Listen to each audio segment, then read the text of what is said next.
OK.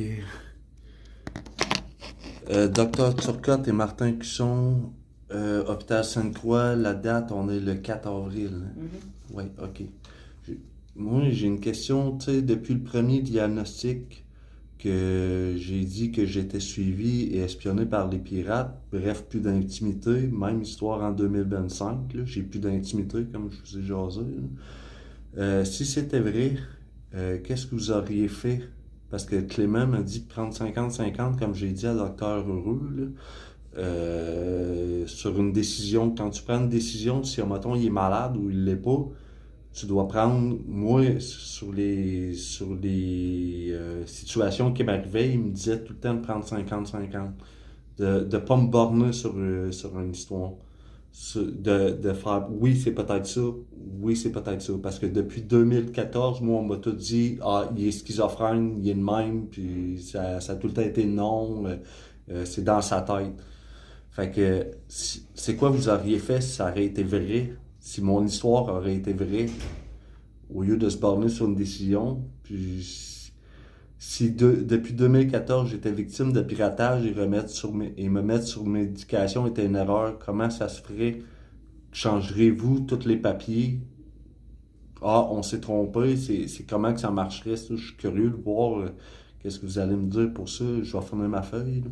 Quelle preuve vous voulez que je vous amène pour vous le prouver? Quelle preuve que vous voulez que je vous amène que je suis suivi? Je peux essayer, si tu es capable de me trouver une preuve que tu veux que je t'amène, je vais te l'amener, ta preuve. Puis je vous ai amené des preuves d'en face comme quoi j'ai le toussage fake, je suis tout le tour de vous. Et c'était juste parce que je suis célèbre et si je deviens millionnaire, allez-vous arrêter de me traiter? Si j'ai la preuve que je suis millionnaire, vos affaires-là, c'est quoi la preuve que vous avez besoin? C'est ça, j'ai besoin de savoir. J'ai pas désobéi à la loi, je suis pas dangereux, sinon j'aurais un casier judiciaire. Je suis juste connu, même si je veux pas être connu. C'est dur de prouver que tu es connu quand tu veux pas être connu. La SQTV pense que tout mon entourage, c'est de la fraude, une business fantôme qui fait travailler le génie et s'enrichisse sur son dos. La SQTV, je l'ai sur mon Facebook, sur un de mes sites, puis c'est ça que quand j'ai publié des affaires, c'est ça qu'ils m'ont envoyé comme réponse, qui pensaient que c'était une business fantôme qui me ferait travailler et qui s'enrichirait sur mon dos. Mais c'est quoi la preuve que vous voulez que je vous amène? Comme quoi je suis C'est une pas... grande question.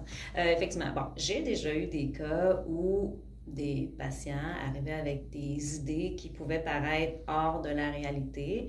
Euh, Par contre, c'est ça, c'est toujours l'élément de preuve. Exemple, j'avais une dame qui prétendait qu'un jeune homme rentrait chez elle et lui volait des bières dans son frigo. Bon, première des choses, c'est quelque chose qui est un peu plus facilement plausible. Ça peut exister des vols de ce genre. Ouais, quelqu'un qui a la clé d'un autre appart. Exemple. Bon, Ouais. mais c'est ça. Elle, on a fait des vérifications. Le propriétaire et aussi une intervenante ont vu de leurs propres yeux. Donc, deux personnes extérieures au patient ont vu de leurs propres yeux le voleur rentrer et OK. effectivement qui allait se servir dans le frigo de la madame. Donc, on avait des témoins. Par contre, la madame, elle avait fait un petit peu de chemin là-dessus. Là. Ça ne s'arrêtait pas juste à la bière. Là. Il y avait des bizarreries qui s'étaient OK, appliquées. l'histoire était plus grosse. Ouais, l'histoire était plus grosse. Là, que lui, il avait des pouvoirs magiques et tout ça. Là, bon, là, on sortait de la réalité. Mais ce qu'on a fait, c'est qu'on a fait des interventions avec la police.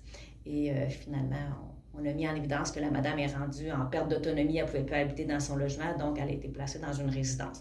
Mais on a fait les interventions avec la police. Mais les éléments de preuve peuvent venir soit de conséquences. Exemple, une personne qui est suivie, mais qui se fait aussi directement en face à face, menacée par des personnes, qui se fait, je ne sais pas moi, violenter, tabasser, qui se fait défoncer son appartement. Donc, une personne est suivie, mais elle n'est pas juste suivie un petit peu parce qu'on a l'impression qu'il y a des phénomènes, mais les phénomènes ont vraiment une conséquence réelle qui peuvent être vues, objectivées par OK. d'autres personnes. Faut que ça soit objectif. Par d'autres personnes autour, non pas juste... Parce que sinon, ça devient la réalité d'une personne, mais pas partagée par les autres. dans ce temps-là, on appelle ça vraiment une perte de contact avec la réalité, c'est des interprétations. C'est ça. Tu sais, je peux bien dire, ah, les voitures blanches, hein, toutes les voitures blanches sont là pour moi, ils m'espionnent, ils me checkent. Mais c'est quoi ma preuve qu'ils sont vraiment pour moi les voitures blanches? C'est dans ma tête à moi. OK, moi, c'est le nom des voitures qui me parle. C'est le nom des voitures qui disent la vérité. Mais c'est ça, encore là, c'est une interprétation. Mais ils se trompent pas. J'achète de quoi à boire, je croise un Buick, je vais en croiser à chaque fois que je le fais. À chaque fois. Mais quelle est la conséquence de ça? Je sais pas. C'est ça. Vous direz, je suis suivi, puis je peux pas. Ça vaut. Ah, je suis obligé de taper ça là. Ben, on va continuer, mais. Je comprends que ça vaut.